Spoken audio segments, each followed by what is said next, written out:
Javert. Chapter 1. The beginning of repose. Madeleine had Fantine removed to that infirmary which he had established in his own house. He confided her to the sisters, who put her to bed. A burning fever had come on. She passed a part of the night in delirium and raving. At length, however, she fell asleep. On the morrow, towards midday, Fantine awoke. She heard someone breathing close to her bed. She drew aside the curtain and saw Madeleine standing there and looking at something over her head. His gaze was full of pity, anguish, and supplication. She followed its direction, and saw that it was fixed on a crucifix which was nailed to the wall. Thenceforth, Madeleine was transfigured in Fantine's eyes. He seemed to her to be clothed in light. He was absorbed in a sort of prayer. She gazed at him for a long time without daring to interrupt him. At last she said timidly, "What are you doing?" Madeleine had been there for an hour. He had been waiting for Fantine to awake. He took her hand, felt of her pulse, and replied, "How do you feel?" "Well, I have slept," she replied. "I think that I am better."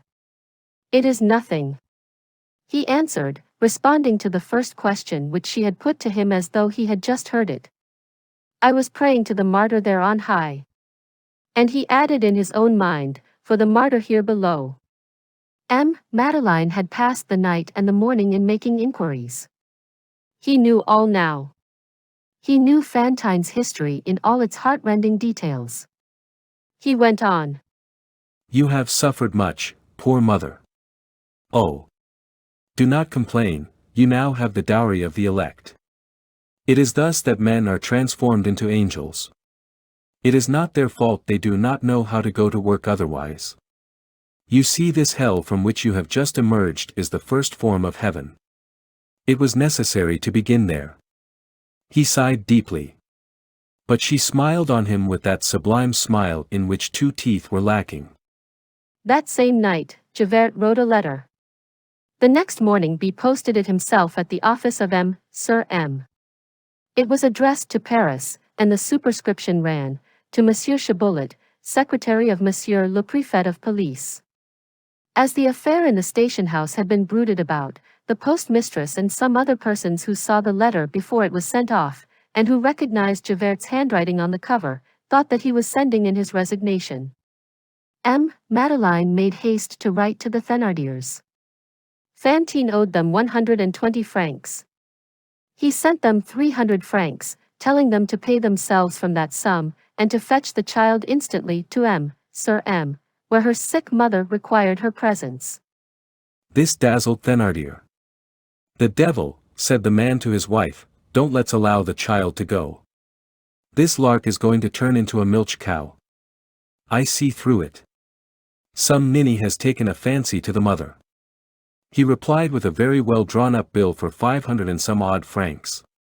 In this memorandum 2 indisputable items figured up over 300 francs, one for the doctor, the other for the apothecary who had attended and physicked Eponine and Azelma through 2 long illnesses.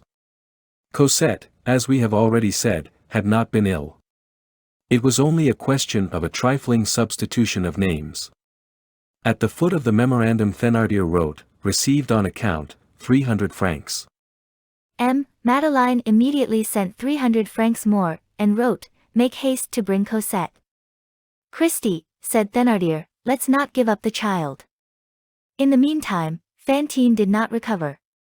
She still remained in the infirmary. The sisters had at first only received and nursed that woman with repugnance. Those who have seen the bas-reliefs of Rheims will recall the inflation of the lower lip of the wise virgins as they survey the foolish virgins. The ancient scorn of the vestals for the ambubajæ is one of the most profound instincts of feminine dignity. The sisters felt it with the double force contributed by religion. But in a few days Fantine disarmed them. She said all kinds of humble and gentle things, and the mother in her provoked tenderness. One day the sisters heard her say amid her fever, "I have been a sinner, but when I have my child beside me, it will be a sign that God has pardoned me. While I was leading a bad life, I should not have liked to have my Cosette with me, I could not have borne her sad, astonished eyes. It was for her sake that I did evil, and that is why God pardons me. I shall feel the benediction of the good God when Cosette is here. I shall gaze at her, it will do me good to see that innocent creature. She knows nothing at all. She is an angel, you see, my sisters. At that age the wings have not fallen off. Madeleine went to see her twice a day, and each time she asked him, "Shall I see my Cosette soon?" He answered, "Tomorrow, perhaps. She may arrive at any moment. I am expecting her." And the mother's pale face grew radiant. "Oh," she said, "how happy I am going to be." We have just said that she did not recover her health. On the contrary, her condition seemed to become more grave from week to week. That handful of snow applied to her bare skin between her shoulder blades had brought about a sudden suppression of perspiration, as a consequence of which the malady which had been smoldering within her for many years was violently developed at last.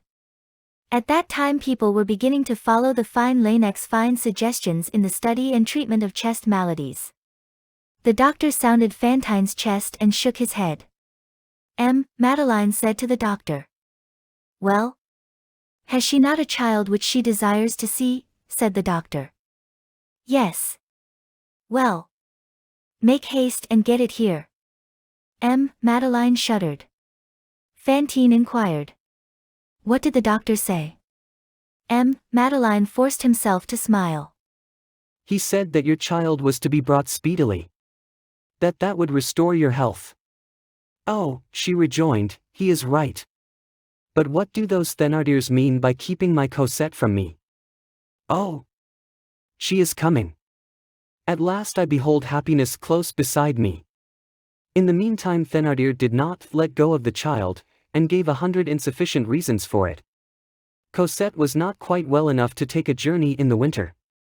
And then, there still remained some petty but pressing debts in the neighborhood, and they were collecting the bills for them, etc., etc. "I shall send someone to fetch Cosette," said Father Madeleine. "If necessary, I will go myself."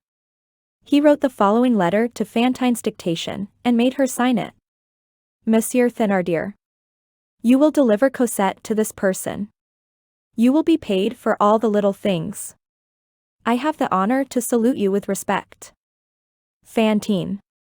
In the meantime a serious incident occurred. Carve as we will the mysterious block of which our life is made, the black vein of destiny constantly reappears in it.